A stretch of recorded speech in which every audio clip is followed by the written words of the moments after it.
Hi friends, வணக்கம். Welcome to Kothai cooking channel. இன்றைக்கி நாட்டுக்கோழி குழம்பு கிராமத்து சுவையில் எப்படி செய்கிறதுன்னு பார்க்கலாங்க. அதுவும் மண் சட்டியில் சுவையாகவும் ஆரோக்கியமாகவும் எப்படி செய்கிறதுன்னு பார்க்கலாம் வாங்க. மண் சட்டியில் நம்ம செய்கிறதுனால உடம்புக்கு ரொம்ப ஆரோக்கியமாகவும் அதே சமயத்தில் நல்ல சுவையாகவும் இருக்குங்க. இது மாதிரி டிஃப்ரெண்ட் டைப் வீடியோக்கள் நீங்கள் பார்க்கணுன்னு நினச்சிங்கன்னா ப்ளீஸ் நம்ம சேனலை சப்ஸ்கிரைப் பண்ணுங்கள். பக்கத்தில் இருக்கிற பெல் ஐக்கானை ப்ரெஸ் பண்ணி ஆல் கொடுங்க. வாங்க வீடியோ பார்க்கலாம். இப்போது 1/2 கிலோ நாட்டுக்கோழி எடுத்து க்ளீன் பண்ணி வச்சுருக்குங்க. குக்கரில் சேர்த்துக்கலாம்.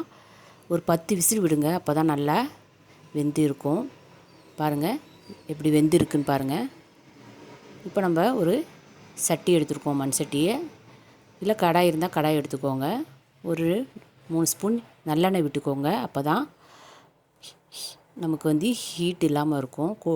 நாட்டுக்கோழி ரொம்ப ஹீட்டாக இருக்கும். அதனால் கொஞ்சம் சோம்பு கலந்து ஃபஸ்ட்டு போட்டுக்கோங்க. ஒரு 10-15 சின்ன வெங்காயம் நல்லா பொடியாக நறுக்கி வச்சுக்கோங்க. அப்போ தான் நல்லாயிருக்கும். இதுக்கு சின்ன வெங்காயம் சுவையாகவும் இருக்கும், உடம்புக்கு நல்லது. நல்லா வதக்கிக்கோங்க. இப்போது நல்லெண்ணெய் நீங்கள் சேர்த்துக்கிட்டிங்கன்னா சுவையாகவும் இருக்கும். நம்ம நாட்டுக்கோழி ரொம்ப ஹீட்டுங்க, அதனால் நல்லெண்ணெய் சேர்த்துக்கிறது ரொம்ப நல்லது. ஒரு தக்காளி எடுத்துக்கோங்க. அதையும் நல்லா பொடியாக நறுக்கி வதக்கிக்கோங்க. நல்லா வதங்கட்டுங்க. நல்லா எண்ணெயில் நல்லா வதக்கிக்கோங்க. இது கொஞ்சம் இஞ்சி பூண்டு பேஸ்ட்டு அரைச்சி எடுத்து வச்சுக்கோங்க. இது பாருங்கள், இஞ்சி பூண்டு பேஸ்ட்டு அதையும் நம்ம கலந்துக்கலாம், அதிலே சேர்த்துக்கலாம். அதையும் நல்லா வதக்கி விட்ருங்க.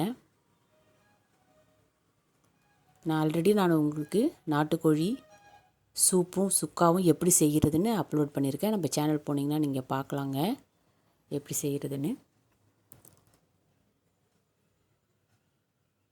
பாருங்கள், இப்போது நல்லா கொஞ்சம் வதங்கி வந்திருக்கு. பட்டை லவங்கம் அரைச்சி வச்சப்போ மசாலா பவுடர் இருக்குது, நான் அது ஒரு ஸ்பூன் சேர்த்துக்கிறேங்க.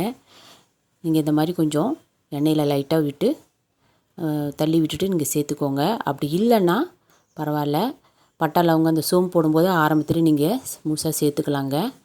இப்போ கொஞ்சம் கருவேப்பிலை போட்டுக்கோங்க. நான் பவுடராக சேர்த்தா கருகிடுன்றதுக்காக தான் நான் இப்போ ஆட் பண்ணிக்கிறேன். போட்டு நல்லா கொஞ்சம் வதக்கிக்கோங்க.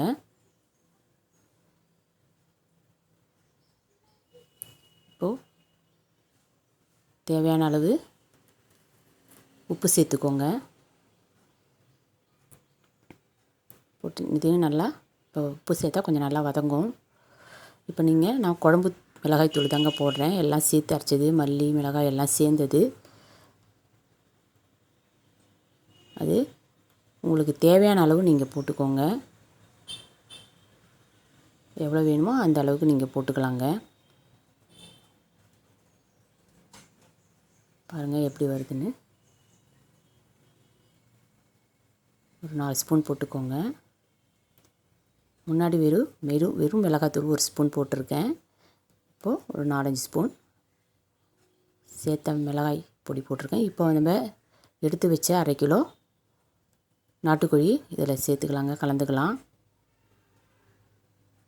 இப்போ அதில் இருக்கிற தண்ணியை சேர்த்துக்கோங்க. உங்களுக்கு தேவைப்பட்டால் கொஞ்சம் தண்ணியும் சேர்த்துக்கலாங்க. நீங்கள் இதில் உங்களுக்கு எப்படி வேணுமோ அந்த அளவுக்கு பக்குவமாக சேர்த்துக்கோங்க. இது கொஞ்சம் தண்ணியாக இருந்தால் தாங்க நல்லாயிருக்கும். பாருங்கள், இப்போ எல்லாம் சேர்த்துட்டு மூடி வச்சுருங்க. ஒரு 10 நிமிஷம் மீடியம் ஃப்ளேமில் நல்லா வேகட்டும். பாருங்கள், இப்போ எடுத்தாச்சு. 10 நிமிஷம் கழிச்சு இந்த மிளகாய் வெளுப்பெல்லாம் அடங்கணும். பாருங்கள் எப்படி இருக்குன்னு. எப்படி நல்லா வந்திருக்கு பார்த்தீங்களா?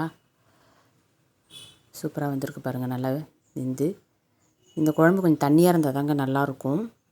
இப்போ கடைசியாக கொஞ்சம் மிளகு பொடி போட்டுக்கோங்க, தூவிக்கோங்க, நல்லாயிருக்கும்.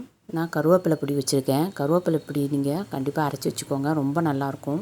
வாசம் உடம்புக்கும் நல்லது. இப்போ கடைசியாக கொத்தமல்லி தழையை போட்டுக்கோங்க. அவ்வளோதாங்க, நீங்கள் அடுப்பை நிறுத்திக்கலாங்க. பாருங்கள் எப்படி வெந்திருக்குன்னு. எப்படி வந்திருக்கு பார்த்தீங்களா? கொஞ்சம் இதை தண்ணியாகவே வைங்க, அப்போ தான் நாட்டுக்கோழி நல்லா டேஸ்ட் இருக்கும். பாருங்கள் எப்படி நல்லா வந்திருக்கு. இது மாதிரி நீங்கள் செஞ்சு பார்த்துட்டு எப்படி இருக்குன்னு எனக்கு கமெண்ட் பண்ணுங்கள். இந்த வீடியோ பிடிச்சிருந்தால் லைக் பண்ணுங்கள், ஷேர் பண்ணுங்கள், மறக்காமல் நம்ம சேனலை சப்ஸ்கிரைப் பண்ணுங்கள். Thank you friends.